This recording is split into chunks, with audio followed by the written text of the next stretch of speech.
Civil War ended in 1865, but certainly not the issues that caused it. One manifestation of racial animosity that lingered well into the 20th century was the sundown town. We'll find out more about those peculiar institutions from James Loewen, author of the first history of the sundown town, when we return on Civil War Talk Radio.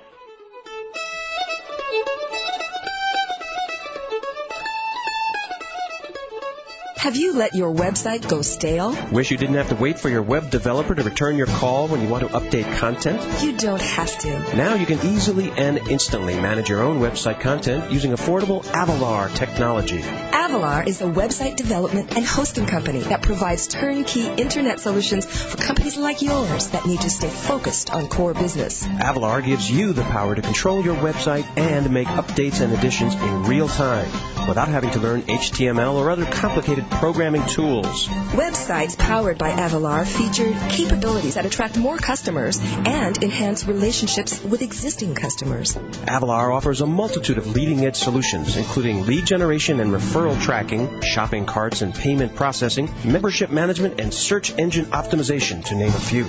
Take advantage of the full power of the Internet using Avalar technology at www.avalar.com. That's AVALAR.com.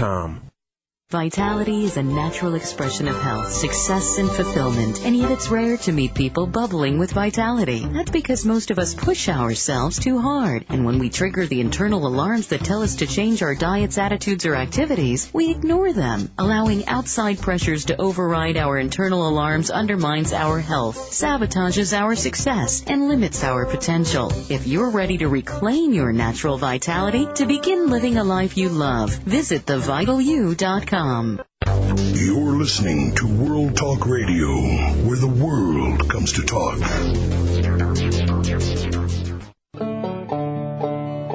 Welcome back to Civil War Talk Radio. I'm Jerry Prokopovich, talking today with James Loewen about historic sites of the Civil War and textbooks of American history and other subjects that touch on the lack of good history education in America. James, we're talking about particularly about textbooks. I thought one of the things that I see in the textbooks that are presented to college professors that are being sold to them by the textbook companies is an increasing emphasis on technology, sometimes at the expense of content. Do you see this happening? Oh, yeah. But again, it comes back to the fact that so many people teaching these courses didn't have any preparation in history. I'm sure Coach DeMola never took a history course in college. And it turns out that 15% of all the people teaching high school history never had a single course in it in college. And you can't believe this would happen in any other subject, that a chemistry teacher, for instance, would never have had a single chemistry course in college, or a math teacher, or even an English teacher. In fact, I think we all have to have at least one course in English just to graduate from college. So these folks want the easiest way out, and so the textbook companies compete in a way by technology. They compete by offering what's called in the trade ancillaries. So if you adopt my book, says McGraw-Hill, and my book costs $93 a copy. I mean, it's amazing how expensive some of these books are. They've now broken the $100 mark in some cases. And therefore you buy 120 books for your 4 classes of 30 students each. Well, that's a bunch of money. We will give you a CD-ROM that has all the test questions you'll ever need. You'll never have to think, what is important? What should I test on? Because we're going to give you 10,000 test questions. Furthermore, you never have to worry about students saving it and telling the next year's students what to use, because you've got so many of them that you can, and we've got a program that will generate this randomly. We'll select a batch of tests of items for this year, and then you just select randomly a different batch of items next year. They're all multiple choice, of course, so they all grade themselves, so you don't have to spend any time even thinking about what the right answers are, let alone giving students credit or partial credit for an essay. Of course, the students don't learn anything, especially they don't learn how to read, write, think, put together evidence or anything like that when they're answering multiple choice questions. Then we're going to also provide, because you're adopting our book, a batch of videos. And some of this stuff is on our website, and some of it we'll send you in again, CD-ROMs, so that if things get slow or you haven't prepared your next class, blam, you can show a video, and that'll take care of it. And then we'll even supply you with lecture notes that you can give, complete with PowerPoint presentations, so that your major points of the lecture will be made for you on the TV screen or projection, however you are handling PowerPoint. So you don't even have to think about what you're going to say. It's a dream come true. Just show up and it's all done for you. Yes. What I personally find so discouraging in this, the college textbook market is very similar, I think, to the high school market. It is the bright-eyed eagerness of the textbook representatives when they come knocking on the office door, and they have samples of these new materials and the CDs and everything that goes with it. And they're very excited about it and very eager to share it with you. But it's very rare that they want to talk any history, that they know any history. Well, yeah, they don't. And, of course, how could they, in that they're selling not only, they'll leave you and then they'll go off to the chemistry department and try to sell the chemistry text. Well, that's right. And then they'll sell the math text. So that's understandable in a way. But it is discouraging. I've had those same representatives visit me. It is discouraging that they assume that you, too, will be excited by all the work that you get to not do. Yes, yes. You know, it just kind of puts you down. You, of course, wouldn't want to think about your course. You wouldn't want to make it good. You wouldn't want to be serious about teaching. I think it's a point of pride. Many of the colleagues I talk to will discuss the fact that they always give essay exams, that they don't rely on multiple choice. Well, that that's they do good. make the students think. Not all colleges are like that, I can tell you. That may be the case. We're trying to fight the good fight here and keep students thinking. It does take more work to grade them. That's certainly true. Yes. Now, there's lots to say, certainly about the issues of textbooks. I hate to move on prematurely, but I do want to ask you about a project you're working on currently. You and I have corresponded a bit, and you said you're writing about sundown towns. Yes, and sundown towns are, it turns out, also a product of this nadir period, this reactionary period, 1890 to 1940. What is a sundown town? Well, a sundown town is a town that is all white on purpose. And they get the name from the fact that many of them, including some in western North Carolina and a whole bunch in the Midwest and many in California and all across the country, had signs at their city limits typically saying, "Nigger, don't let the sun go down on you in Pana," or whatever the name of the town or county. There are whole sundown counties in Appalachia and in the Midwest and in California and Oregon as well. A lot of people, as soon as they hear about this, they say, "Oh yeah, down south."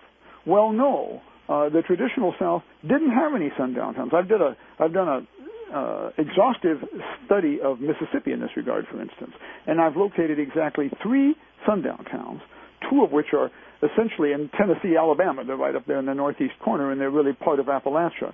And the other one is a town of 300 people. Well, you wouldn't even notice a sundown town of 300 people in Illinois. In Illinois, which is, as I mentioned, my home state, I've done more research on this subject than in any other single state. And I believe I've located in Illinois 472 sundown towns. Now, that's a heck of a lot of towns. In fact, I've looked at every incorporated municipality larger than 1,000, all the way up to Chicago. There are 700 such towns, so if 472 of them were sundown towns, that means more than 2/3, a 70% majority, kept out blacks. And many did so violently. That is, in many cases, they threw them all out between 1890 and 1940 at the point of a gun, burning them out, expelling them violently. So that's what this book is about. And this is, as you say, it's counterintuitive. It's not what people expect to hear. But the rural Midwest is thus, in terms of individual animosity toward African Americans, a worse place than the Deep South. Well, in some ways it is. Now, I try not to play this game of, which was more racist. In a sense, literally, you can't get much more racist than refusing to allow someone even to be in your social system, even to be in your community. Although, of course, Nazi Germany trumped that by not only... Nazi Germany developed sundown towns vis-a-vis Jews. Between 1934 and 1936, a number of towns and cities in Nazi Germany put up signs modeled after our sundown town signs saying, Jews do not remain after sundown in the name of city. But interestingly, Hitler in 1936 ordered all these signs removed because of the Berlin Olympics. And he didn't want folks to see them and then publicize it and give Germany, shall we say, a black eye. And what's really interesting about that to me is in 1932, we hosted the Olympics. It was, of course, in Los Angeles. And 80% anyway of Los Angeles' suburbs were sundown towns, and some of them had signs. And many independent towns in California were sundown towns with signs. And you never heard any directive from Washington or from Sacramento or from any other government saying, take down those signs. So at least we're not hypocritical about our bad behavior. Well, I have to say, of course, beginning in 1938 or even earlier, Hitler trumped us and went certainly one step further than we ever have in just trying to exterminate a minority group. But in terms of sundown towns, we actually led the Germans. So I've actually found all kinds of these in Oregon, in Montana, in Wisconsin, in places you would.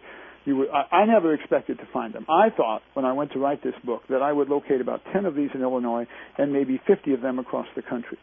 And instead I've located thousands, and there are thousands more still to be located. I first encountered this while working on an exhibit, a temporary exhibit about the Lincoln Highway, which was the first transcontinental motor route, not really an actual highway, but a route on a map. Right. Well, they kind of numbered it all the way across, yeah. Right. You could, by the end of World War I, you could theoretically follow this guidebook and get from New York City to San Francisco by car.